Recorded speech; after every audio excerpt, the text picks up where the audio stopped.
பழமையான காலத்தில் பிரபஞ்சம் எதுவுமில்லாத காலம் அது. நட்சத்திரங்களும் இல்லை, பூமியும் இல்லை, ஒளியும் இல்லை, இருட்டும் இல்லை. அந்த முடிவில்லா வெற்றிடத்தில் ஒரு சக்தி மட்டும் இருந்தது. அது பரமசிவன். சிவன் அமைதியாக தியானத்தில் இருந்தார். அவரின் தியான சக்தியிலிருந்து பிரபஞ்சத்தை உருவாக்க வேண்டும் என்ற எண்ணம் தோன்றியது. அந்த எண்ணத்திலிருந்து ஒரு ஒளி உருவானது. அந்த ஒளியிலிருந்து பிறந்தவர் மகாவிஷ்ணு. மகாவிஷ்ணு அந்த வெற்றிடத்தில் கண்களை திறந்தார். சுற்றிலும் எதுவும் இல்லை.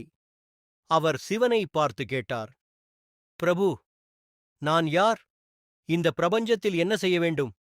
அப்போது சிவன் சிரித்தார். விஷ்ணு, நீ இந்த உலகத்தின் பாதுகாவலன். நான் சக்தியை உருவாக்குவேன். நீ அதை பாதுகாப்பாய்.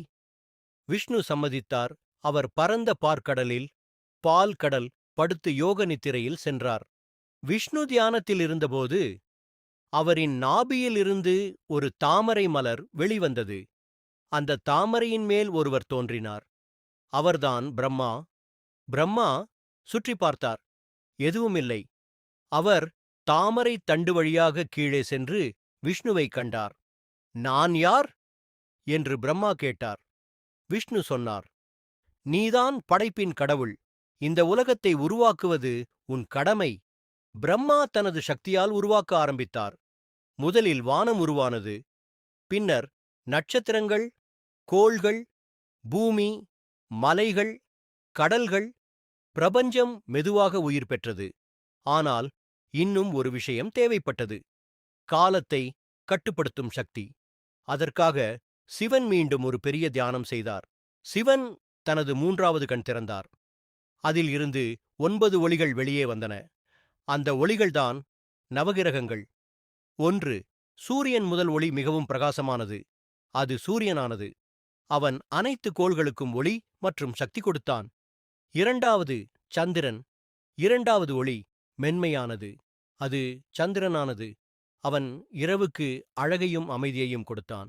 3. செவ்வாய். 3வது ஒளி சிவப்பு நிறத்தில் இருந்தது. அது செவ்வாயானது. அவன் வீரத்தையும் சக்தியையும் குறிக்கிறது. 4. புதன். 4வது ஒளி புத்திசாலித்தனத்தின் சக்தி. அது புதன். அவன் அறிவை வழங்குபவன்.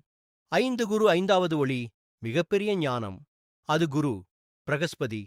அவன் ஆசீர்வாதம் மற்றும் அறிவின் கிரகம். 6. சுக்கிரன். 6வது ஒளி அழகும் செல்வமும். அது சுக்கிரன். அவன் வளமும் மகிழ்ச்சியும் தருபவன். 7. சனி. 7வது ஒளி மிக வலிமையானது. அது சனி. அவன் நீதியின் கடவுள். நல்லவர்களுக்கு நல்ல பலன், தவறு செய்பவர்களுக்கு தண்டனை. 8. ராகு. 8வது ஒளி ஒரு நிழல் சக்தி. அது ராகு. அவன் மாயையும் ரகசியங்களும் கொண்டவன். 9. கேது.